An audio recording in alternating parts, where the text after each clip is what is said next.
오늘도 계속 이어서 성경의 부분별 핵심을 짚어보는 시간을 가지겠습니다.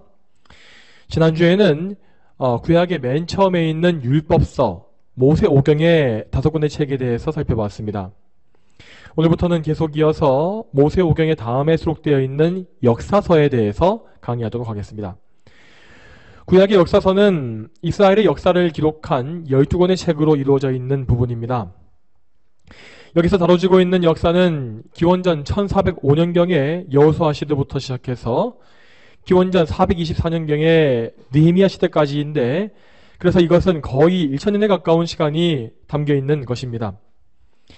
우리는 이 역사서의 내용을 통해서 이스라엘이 가나안 땅에 입성하는 과정부터 가나안 땅에 정착해서 살아가는 과정과 그리고 이스라엘 왕국의 흥망성쇠를 모두 볼 수가 있습니다.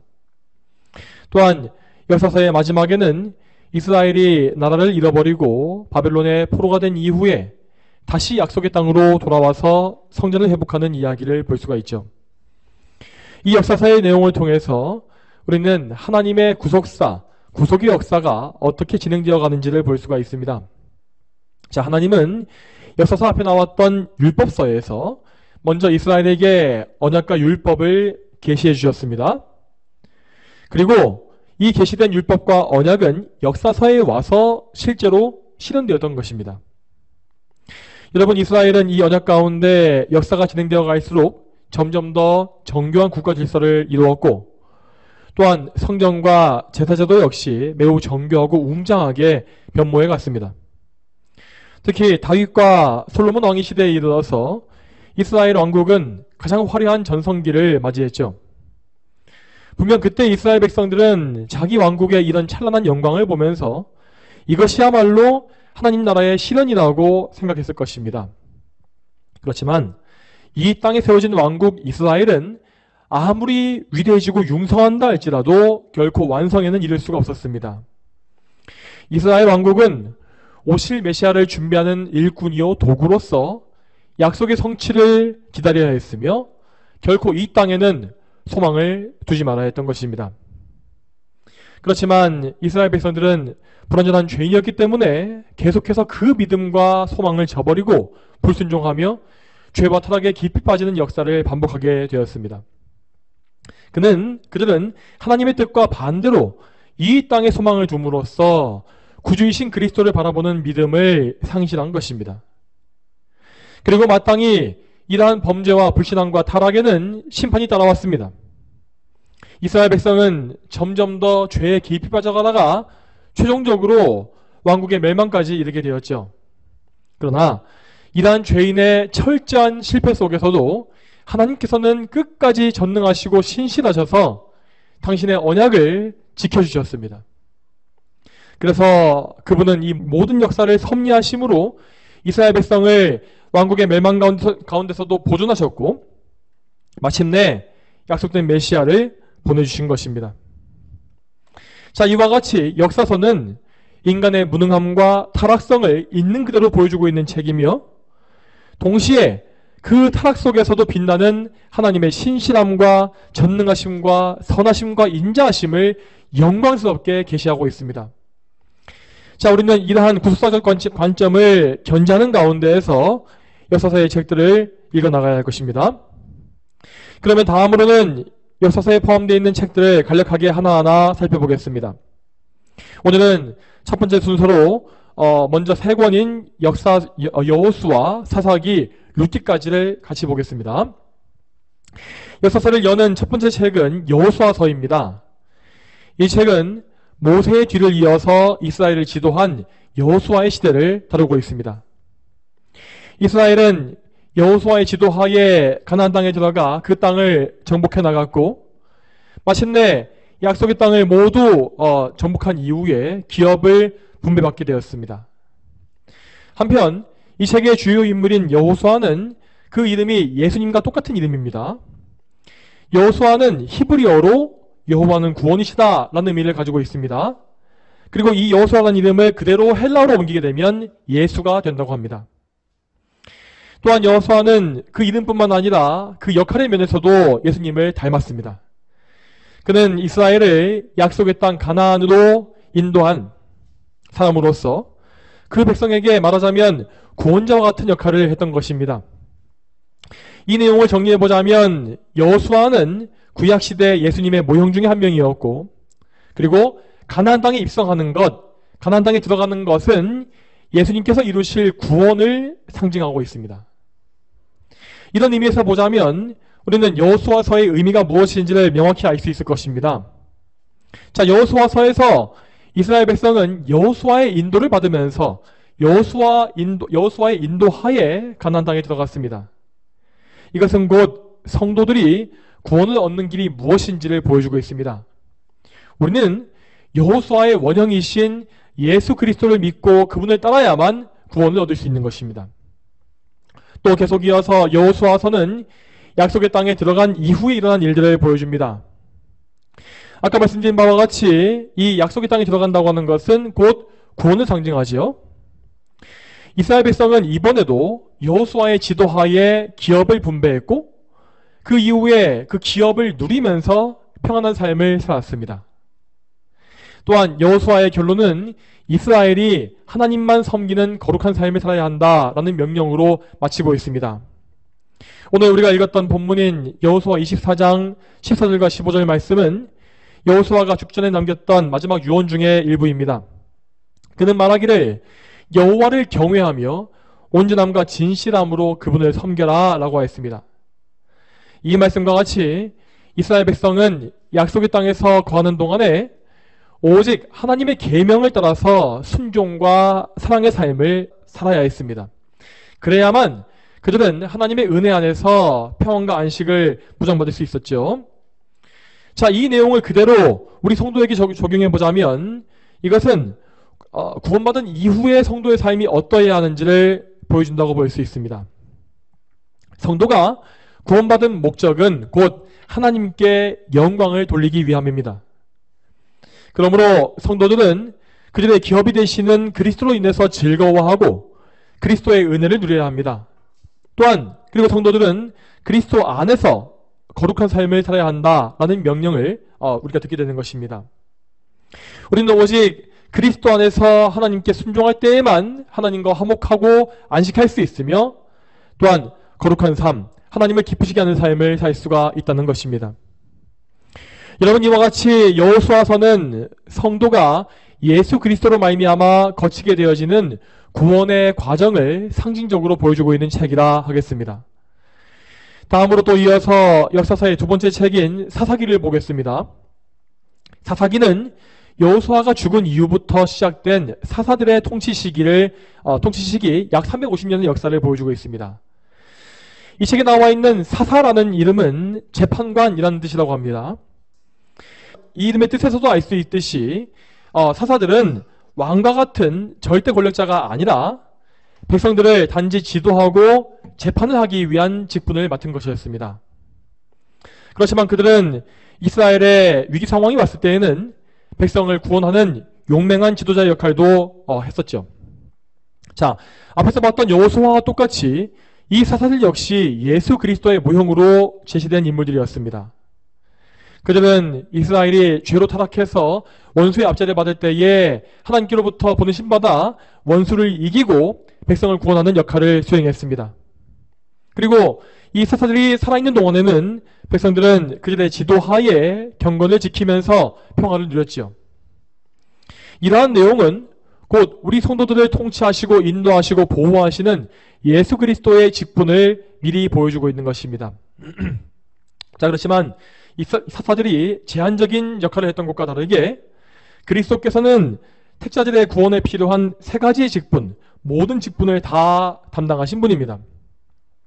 그리스도는 왕과 대제사장과 선지자로서 하나님의 백성을 영원히 구원하시고 그들에게 필요한 모든 사역을 다 담당하시는 분입니다. 자, 따라서 어디까지나 이 사사들은 그리스도의 불완전한 모형에 불과했습니다. 물론 그들은 나름대로는 최선을 다해서 백성을 인도했습니다. 하지만 그들의 사역을 보게 되면 정말 많은 흠결과 허물이 있는 것을 볼 수 있습니다. 사사들은 때때로 율법을 온전히 지키지 못해서 백성을 죄에 빠뜨렸습니다. 그리고 무엇보다 사사기를 보게 되면 이 사사가 없었던 공백기가 많이 있는 것을 우리는 볼 수 있습니다. 그 공백기에 이스라엘 백성은 지도자가 없었기 때문에 계속해서 타락하면서 영적인 내리막길을 걸어갔습니다. 자, 보시기 바랍니다. 이 사사들의 불완전한 통치에 더해서 그 사사마저 없는 암흑길을 거치면서 이스라엘 백성은 이때에 정말로 극한 타락의 모습을 보여주었습니다. 그래서 사사기에는 이 어두운 시대를 한마디로 요약 정리하는 유명한 구절이 한 구절이 있습니다. 자, 사사기 17장 6절 말씀을 보겠습니다. 사사기 17장 6절 말씀 같이 보겠습니다.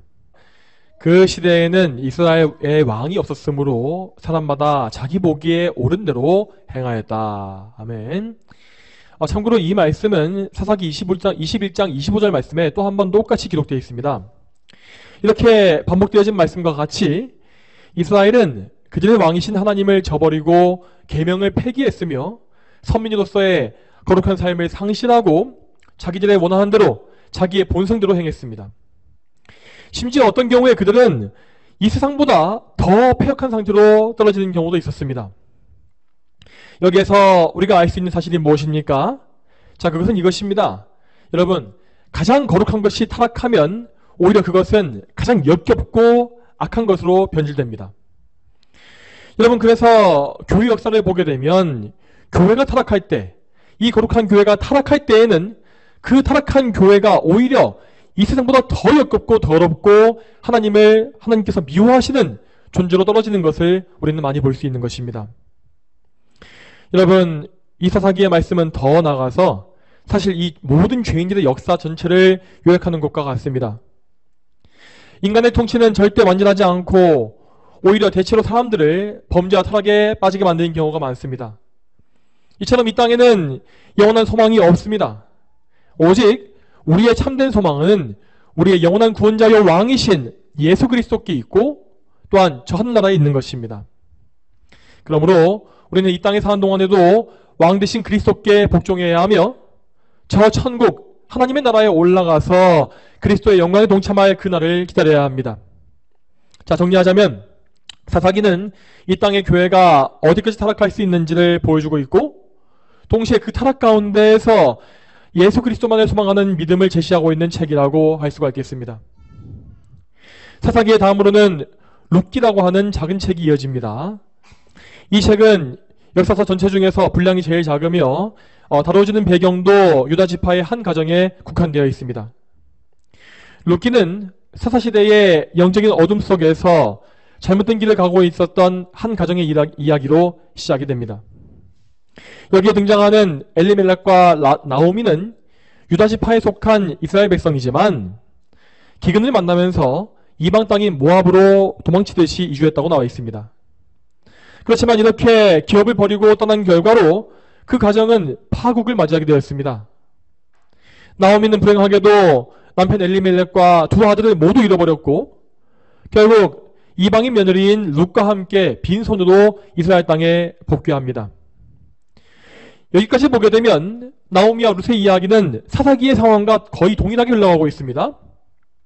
나오미의 가정은 당대의 불경건한 이스라엘 백성과 똑같이 하나님을 거역하고 자기의 의지대로 행하고 있는 사람들이었던 것입니다. 그렇지만 놀랍게도 하나님은 이방 여인인 룻에게 믿음을 주셨습니다. 룻은 남편을 잃어버린 이후에도 자기 고향 땅인 모압으로 돌아가지 않고 이스라엘 백성에게 합류하는 길을 택했습니다. 그리고 그녀는 가난한 시어머니를 대신해서 이삭을 주어가면서 가정의 생계를 책임졌죠.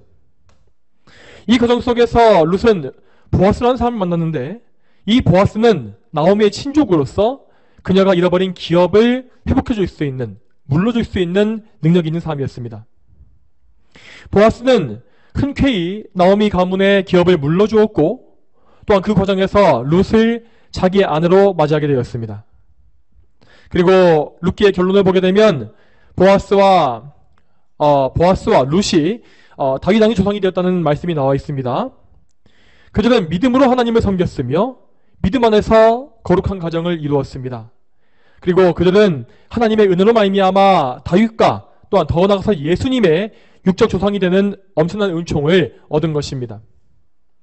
자, 여기에서 우리는 다시 한번 하나님의 구속사가 진행되어가는 과정을 볼 수 있습니다. 하나님은 사사기의 어두운 시대 속에서도 언약을 지키셨고 그 가운데서도 그리스도의 오실 길을 준비해 가신 것입니다. 그 시절 하나님 백성인 이스라엘은 모두 대부분이 자기 소견대로 행하면서 믿음을 떠났습니다. 그러나 하나님은 놀랍게도 저주받은 모함조 속에 이방 여인을 택하심으로 그 이방 여인에게 이스라엘 백성을 부끄럽게 할 만한 믿음을 주신 것입니다. 그리고 이 믿음으로 말미암아 롯은 예수님의 육적 계보에 들어가는 영광을 누렸습니다. 여러분, 그리고 더 나아가서 우리는 룻기에서 교회와 그리스도의 아름다운 연합을 미리 모형적으로 볼 수가 있습니다. 룻은 교회의 모형이고 보아스는 그리스도의 모형입니다. 하나님께서는 이방 여인인 룻을 교회의 모형으로 삼으셔서 장차 그리스도의 몸된 교회에 열방의 모든 백성이 수없이 들어올 것을 미리 보여주신 것입니다. 이처럼 우리는 룻기라고 하는 작은 책을 통하여서 하나님의 놀랍고 웅장한 구속사가 진행되는 과정을 잘 볼 수 있습니다. 자, 그러면 이제 오늘 강의를 정리하겠습니다. 오늘 우리는 역사사의 서론에 해당하는 여호수아와 사사기, 룻기를 살펴봤습니다. 이 세 권의 책은 동일하게 우리의 구원이 하나님께만 있음을 가르치고 있습니다. 죄인에게는 아무런 소망이 없습니다. 하지만 하나님은 신실하게 당신의 구원, 구속사를 이루어 가십니다. 또한 이 세 권의 책들은 그리스도의 모형을 선명하게 보여줌으로써 우리가 오직 그리스도를 믿고 바라볼 때에만 안식과 평화를 누릴 수 있음을 가르치고 있습니다. 우리는 이 책의 교훈을 따라서 우리의 유일한 구주이신 예수 그리스도를 바라봐야 합니다. 그리고 우리는 그 그리스도 안에서 하나님의 계명에 순종하면서 거룩한 삶을 삶으로 그분을 기쁘시게 합니다. 저와 여러분 모두가 이처럼 그리스도를 신실하게 믿음으로 말미암아 하나님께 큰 영광을 돌리게 되기를 축복합니다. 다 함께 기도하겠습니다. 하나님 아버지, 오늘은 역사서에 대한 간략한 강의를 통하여서 하나님께서 하나님의 구속사를 어떻게 신실하게 이루어 가시는지를 다시 한번 보게 되었습니다. 하나님은 사람의 소망이 모두 끊어진 어두운 시대에도 하나님의 거룩한 역사를 끊이지 아니하시고 계속해서 이루어 가셨고 하나님의 거룩한 언약을 결단코 버리지 아니하시고 지켜주셨습니다. 그리고 그 언약은 마침내 새 언약의 성취자이신 예수 그리스도 안에서 성취되어서 정말 우리 모두를 구원하고 하나님의 자녀 삼는 그런 놀라운 역사를 이루어내셨습니다. 하나님, 저희가 이러한 역사를 이런 구약 성경에서도 밝히보게 하시고 그래서 우리가 언제나 하나님께 소망을 두고 우리 자신에게 소망을 두지 아니하는 그런 겸손함과 믿음을 소유할 수 있도록 도와주시옵소서. 감사드리며 예수님의 이름으로 기도 올립니다. 아멘.